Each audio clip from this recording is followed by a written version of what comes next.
happens when you don't have empathy for another person or another group.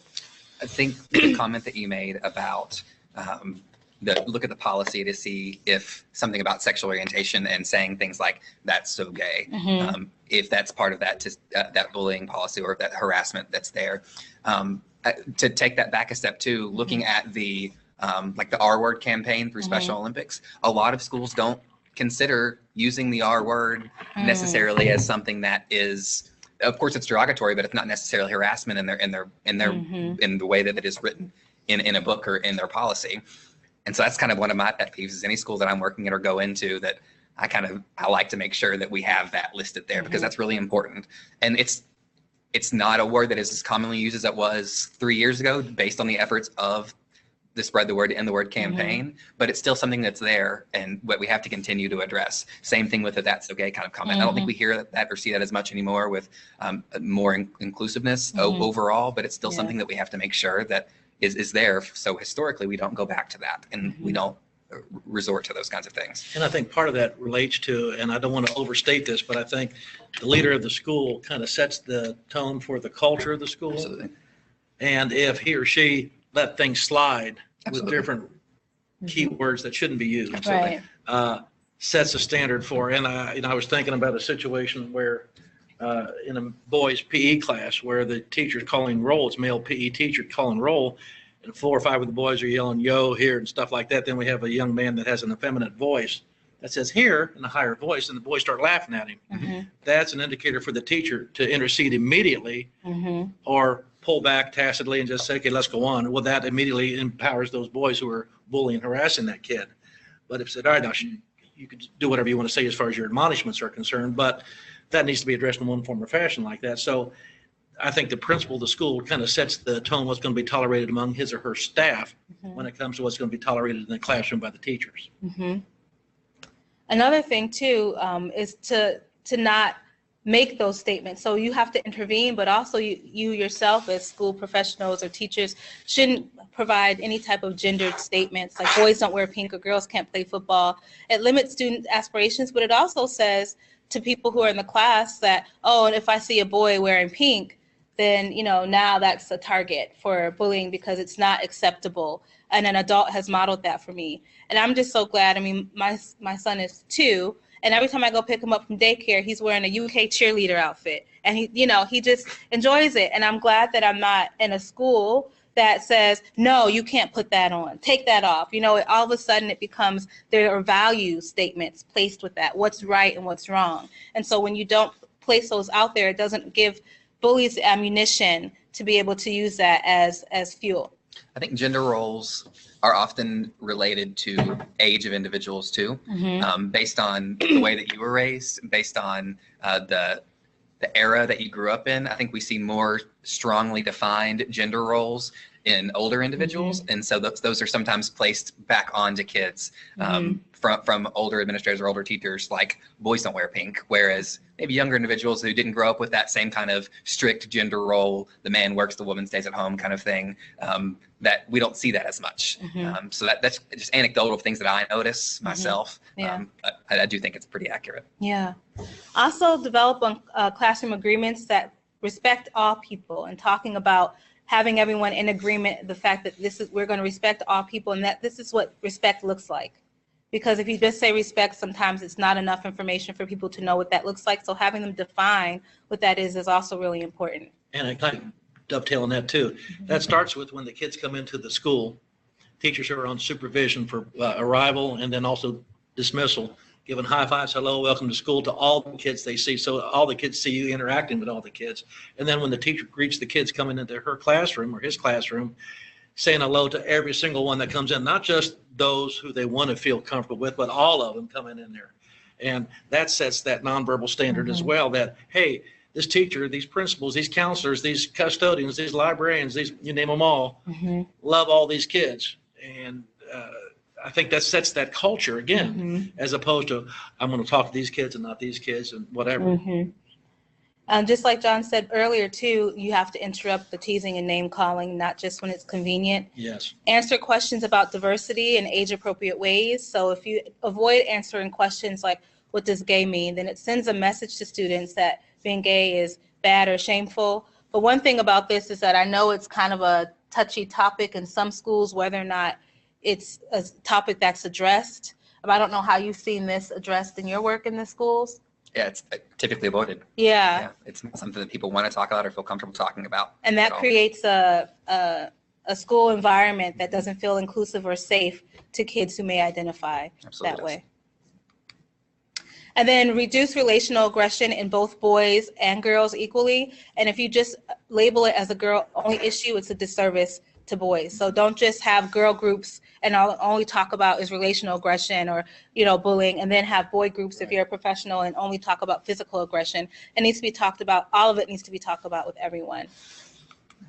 So some different things we can do to create or some prevention strategies regarding sexuality and gender. Identify safe adults that are in that building so that we know that there's a safe place for any kid who may fall in the LGBTQ spectrum or have some kind of difference in gender identity. There's a couple of different programs that are commonly used that you can help identify safe adults without just having to say, okay, these are the 3 people that you can go to. There's a program called the Pink Triangle program that if a teacher or a staff member has a small pink triangle on their door, that means that that's an individual you can go to if you have some kind of sexuality or gender-based issue that you want to go to. Also, that just means that's an accepting adult that's willing to be there to help you or to have that conversation. That's a nonverbal thing. That's not something that you have to discuss with someone. But if a student is in a hallway and sees that that triangle is there and they need to find someone immediately to get help, that's a really easy way for them to do that. Kind of the same thing with the Safe Zone sticker.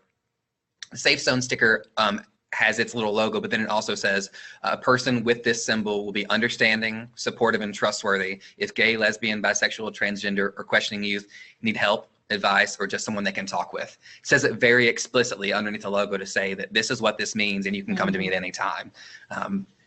This isn't a mandatory thing that we say all teachers need to have this. This is for teachers who really do feel comfortable being a safe adult, or an administrator feels comfortable being a safe adult for those students that are there.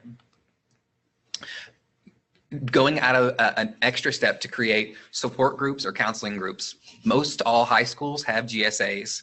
Very few middle schools have such an organization because oftentimes middle schools don't feel comfortable addressing sexuality yet because kids are still developing. They think that's from what I see in the school settings, and it seems like kind of just the general. It's usually a high school only thing. But creating support groups. This past couple of years, a colleague of mine and I led a gender identity support group at our high school. We had multiple students that didn't identify as traditionally male or traditionally female, or that identified as transgender, or just were really questioning their identity. So we created a group where these 8 to 10 students, depending on the week that we had, were coming and having a supportive environment where they could come and talk about it. It wasn't intended to be counseling. We didn't really do that. They called us the lifeguards, and they were the kids, and they wanted us to just make sure they weren't drowning. And that's their verbiage that they used. So they created a supportive environment where they could be there for each other. And so that way, if they ever had anything or there was a concern, they could bring that to us and we could help them address it. But also they had people that were like them that they could go towards. So that was really beneficial. But we can use GSA when you have that as a platform to garner further support. So there is an importance of gay-straight alliance. It's not just for students that are gay. The straight ally within that group really does play a key to helping get further peer support out there. Finding other partners or groups that you can partner with. So maybe GSA partners with the Fellowship of Christian Athletes. That's a weird partnership in some areas, right? But why can't it happen? And why can't we show that we can provide that additional collaboration to ensure equality for students across the board there? Ask LGBT youth and adults to participate in panel discussions to share some of their experiences. Bring in adults that may identify as LGBTQ to talk to your GSA group or to talk to other groups to talk about their own experiences and how their treatment in high school may be affected, how things went for them later on in life. But also include your community agencies. Make sure that your LGBT youth know that there are other people outside of school. Like we've said multiple times, bullying or aggression, relational aggression, isn't just something that happens within school hours.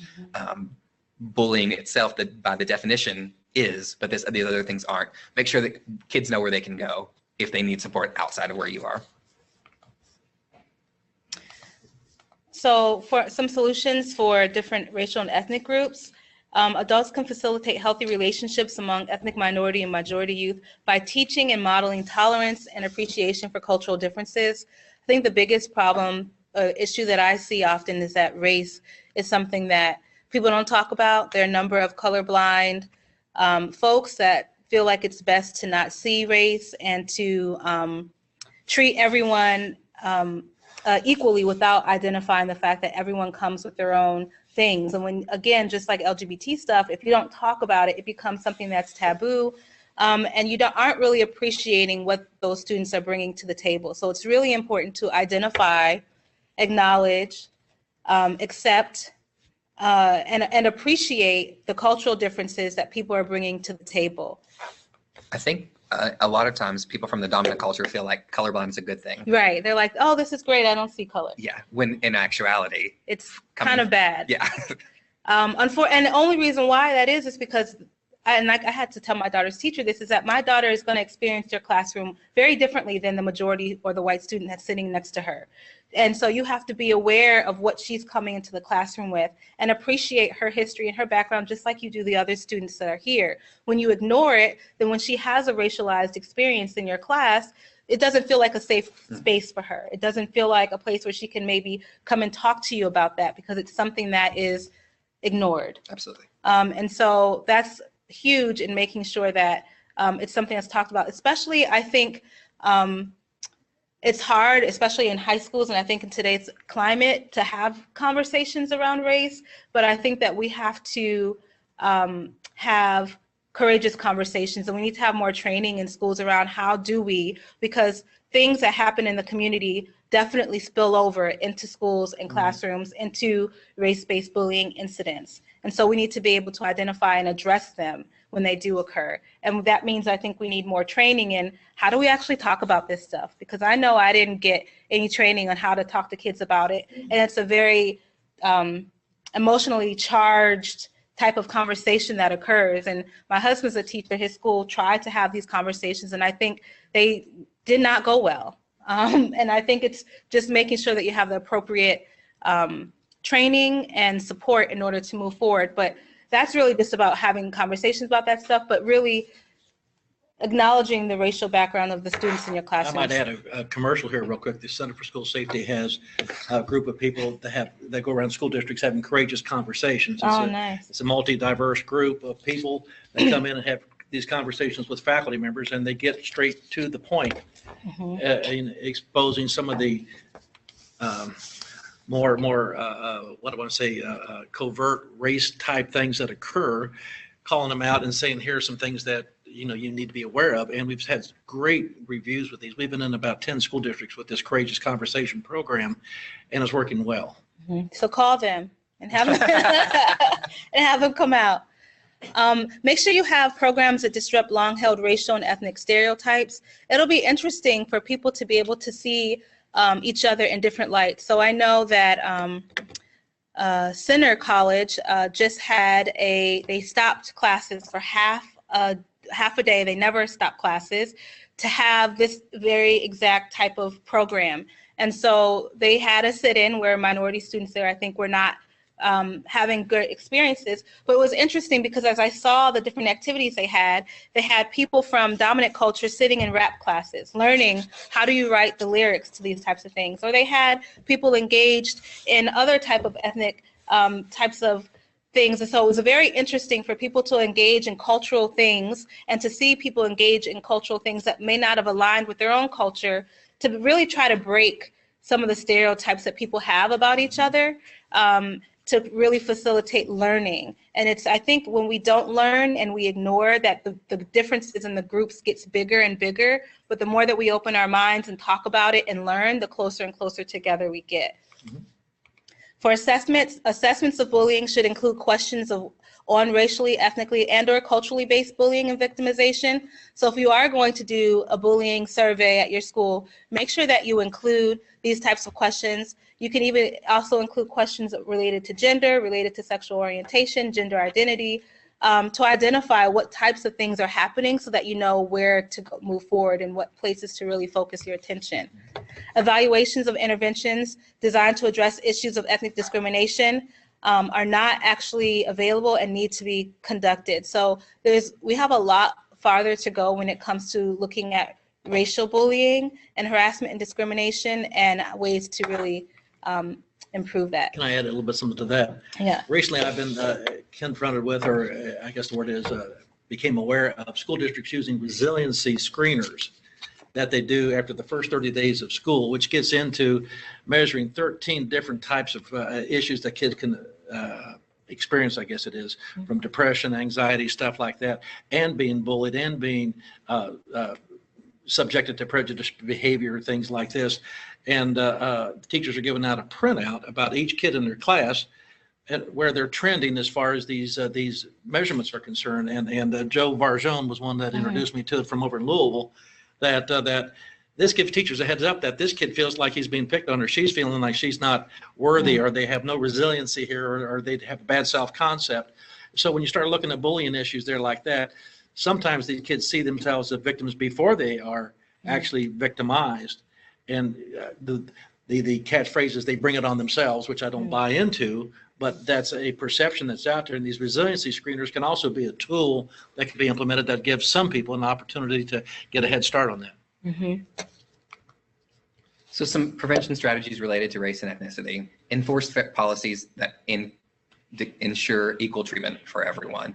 This goes, again, not just race and ethnicity based. This goes back to disability. This goes back to sexuality. But it's important to specifically note it here because of this history of our country and the history of the way that our schools have been segregated before. And we have to consider equal treatment and make sure that our policies are there and enforced in an efficient way. Oftentimes our administrators don't necessarily match the ethnicity or race of the student that is being bullied, or that student that is getting in trouble.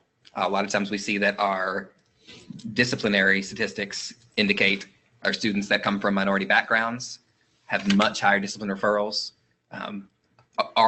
Is that true? Is that accurate? Do they have higher discipline referrals? Are they getting in trouble more? Are more things happening? Or is it we're not enforcing our policy equally for everyone? So we have to make sure that we're doing our own assessments, cultural assessments within ourselves to make sure we're getting those type of things. Now, Yes, please do. You go ahead first. And one thing I want to say is that what I found, even as my work in schools and even in the research, is that African American students are more likely to be referred for things that you can interpret, that are subjective. Like being disrespectful, I swear, is like number one thing when I was working in DC and New Orleans.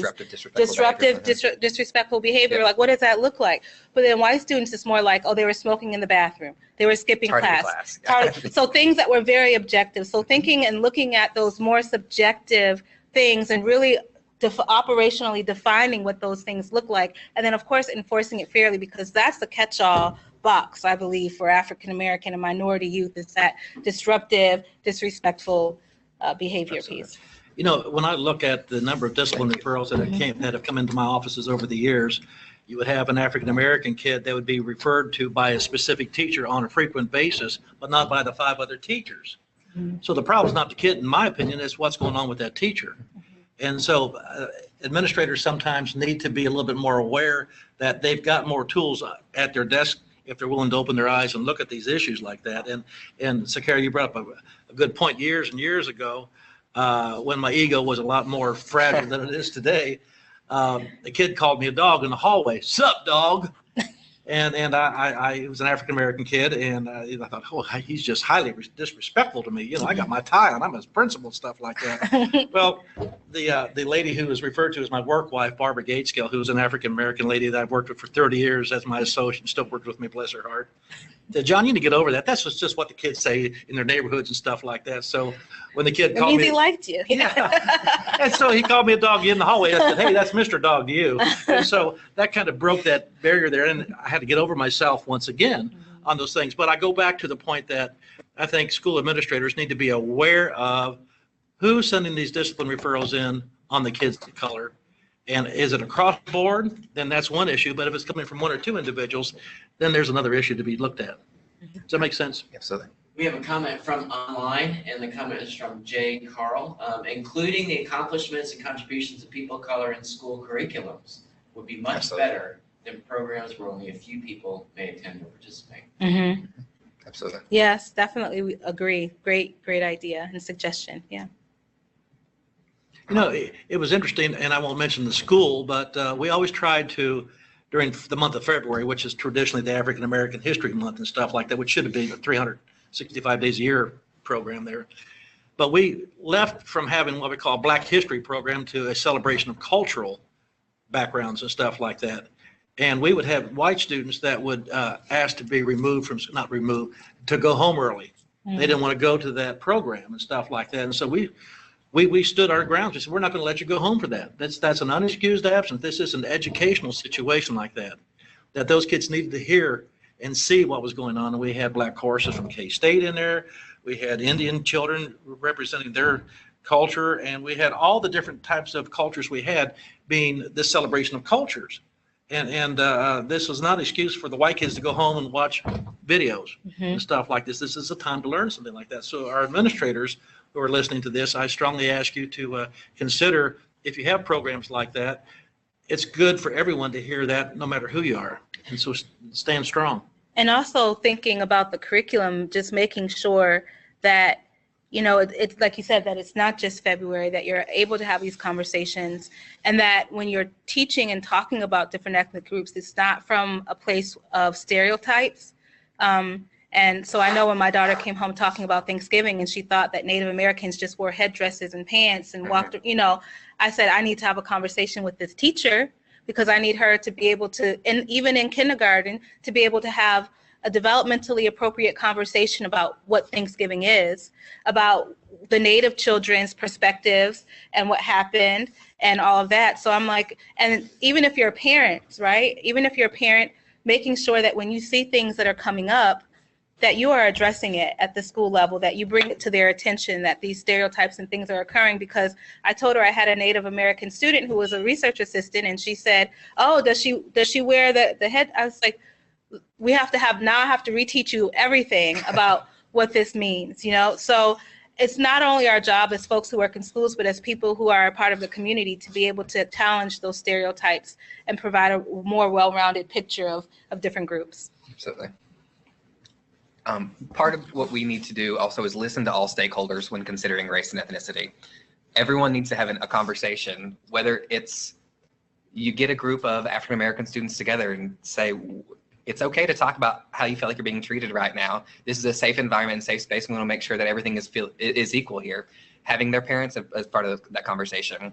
Having students from Latino backgrounds who maybe are not native English speakers, or students from Asian backgrounds as well. The type of bullying, the type of discrimination that each of those groups experiences is different. And we have to make sure that we're addressing each of those type of situations through honest conversations by listening to how they feel like they're currently being treated.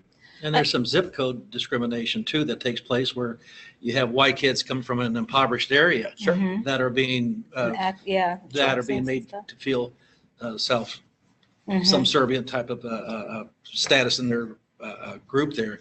And I think it's very important for us to look at all the children.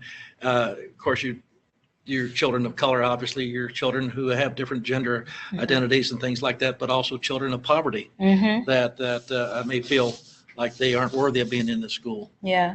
I also think, I just said something about that because I was going to wait. Economic disparity is a huge thing here, because especially when you go to surrounding counties, those kids are being treated differently because of what they wear, or that they might be a little dirty, different things like that. Absolutely. The other thing that also is an issue is kids that are coming from foster care programs, that are in foster care homes, or different structured families, like they have two dads or two moms. They think all of a sudden that kid's LGBT. So we need to address that as well. Yes.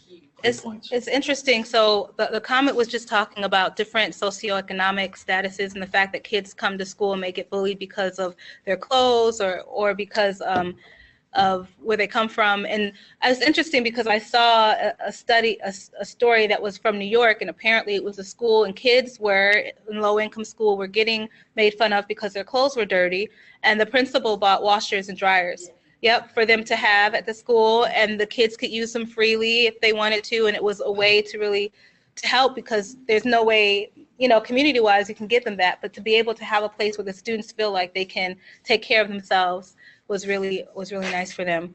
The other thing that I was going to say that's semi-related is that, you know, we have all of these, how do you educate about these different groups so that people can be accepting and that they don't engage in physical violence or bullying of these groups. I went to a talk by a person who identifies as a trans man, and the thing that they said was, hire us. You know, if you want people to know what it's like, or to be able to interact with people from different cultures, from different backgrounds, put them in the schools. Right? It's one thing to say, this is what these types of people are like, and but it's another thing for kids to have everyday interactions with folks who identify from all different ethnic backgrounds, gender identities, LGBT status. And so a big piece of this is, if you're an administrator and you have hiring power, making sure that you are hiring folks that people get an opportunity to interact with so that they can break down these misconceived barriers that they have around people who are different than they are. And another area that my counterpart from New York City talks to me about the bullying of kids who are Islamic faith, that they draw an immediate connection with what happened with 9/11. And so children who have, you know, who wear the head dresses and things like this, that they're seeing that as their relatives killed my 3,000 people and stuff like this. And then there's an issue as far as that's concerned time as well. So different religious groups sometimes get discriminated against in the schools as well. Mm-hmm. No. Yeah. So that was another point, was that just ensure that quality cultural education is occurring across the board at all levels. Yeah. So I appreciate the online comment that got us to that point. We were Yeah. getting there. There's a bridge there. Yeah. I was just, earlier you were talking about essentially how attitude flows from the top down, not from the bottom up. How do we integrate all of these ideas with our national politics right now? Oh, God. You know, we have someone saying, You have them bring their courageous conversation team in. The question was, how do you have these types of conversations, or how do you address these things? How do you integrate all of this stuff in with the current political climate happening today? I can say that from a school-based perspective, at our elementary level in particular, when kids don't necessarily have a true understanding of what the political climate is like, but they hear their parents saying things. What we saw a lot in several of our more rural elementary schools in the district was our white kids telling our kids from Hispanic or Latino backgrounds, you need to go back, or they're going to build a wall so you can't come here anymore, or things like that. That were things they had heard. And so we had to have direct conversations with those classes about what that means. And we had to send letters home to say, these are things that are being said, these are things that aren't tolerated, and these are things that have to be addressed. And so we did it from a full perspective of really going from this is a systemic issue. This is not a small issue. This is going to continue to grow unless we address it directly. So that's what we had to do from that perspective. Ensuring that quality cultural education piece across the board hopefully changes that. But we know that doing lessons about cultural education isn't necessarily going to prevent it. We have to continue to give refreshers and continue to go back and be willing to have those conversations. And I think that starts off sometimes with the principal going room to room, addressing those issues, instead of doing the all-call PA system, things like that. I think that the principals can come in and address those issues that is being said around the school. I'm not going to tolerate this, nor are your teachers, and the teachers need to hear that message reiterated as well. Of course, I think you can see my DNA is that of a principal, so and I don't apologize to that. But my point is that I think the leadership starts with that. And there's so many things that going on at the national level and at the state level that need to be called into question as far as what's appropriate and what's not. It's not appropriate to call people names. Regardless, it's not appropriate to call people names. No. But we have leaders that do that. And I think school people owe it to the children saying that's not the right way to say it. If you disagree with somebody, you can disagree in an agreeable manner rather than calling them names. And it grieves me as a former civics teacher to see leaders in our country call people names publicly and on tweets. So I think that's so wrong. And I think we as educators owe it to our students saying, that's not the kind of behavior we need to have. You can say, I disagree with you. I don't have to talk about you looking like some kind of animal or anything like that. You hear where I'm coming from on that? I think that's so inappropriate. So going above the cultural education piece, though, too, we can do cultural awareness activities with our students and with our staff members as well. There's a really cool activity called the Bootstraps activity, which I learned in graduate school and I will take with me forever. It's fantastic. But where everyone, like you stand in a line, you all start equal, but then someone will say, take 3 steps forward if you play golf. Take 1 step backwards if you had a single parent household. And you can see the difference of the people that end up being the furthest ahead in that line are straight white males. And the furthest in the back are females of any kind of ethnic or racial minority or sexual minority as part of that. And you can, there's a visible difference that you can see, and it's really impactful. I've used it with students before, and it's awesome. It's really something that can, when you have cultural differences in your classroom that aren't being addressed, that you need something that's very visual and impactful. It's helpful. Mm-hmm. Another activity that can be helpful if done in an appropriate way is to talk about stereotypes of groups. Talk about their positive and their negative stereotypes about groups. They're accurate stereotypes, maybe they're inaccurate stereotypes. But have those conversations within mixed company. Don't just have those conversations with all white kids. As we started this activity, and each week we would do it, and we would talk about different ethnic or minority groups. Or different racial groups, and we would start with groups that weren't represented in our classroom, and it was really easy for people to rattle off stereotypes about groups that aren't in the classroom.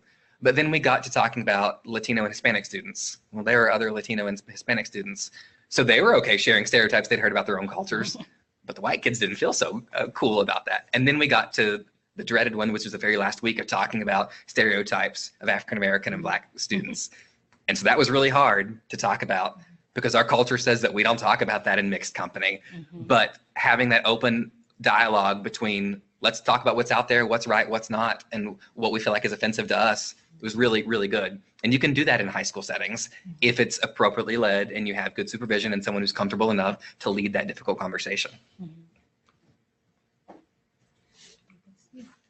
My turn? I think so. Okay.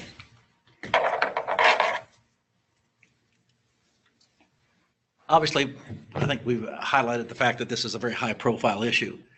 And again, I go back to reiterating this issue that administrators must take good faith efforts to investigate any of these issues that occur. It's important to have some kind of prevention plan in place each year, and I mentioned that as well. So here's some ideas here. Ensure that all staff and students are publicly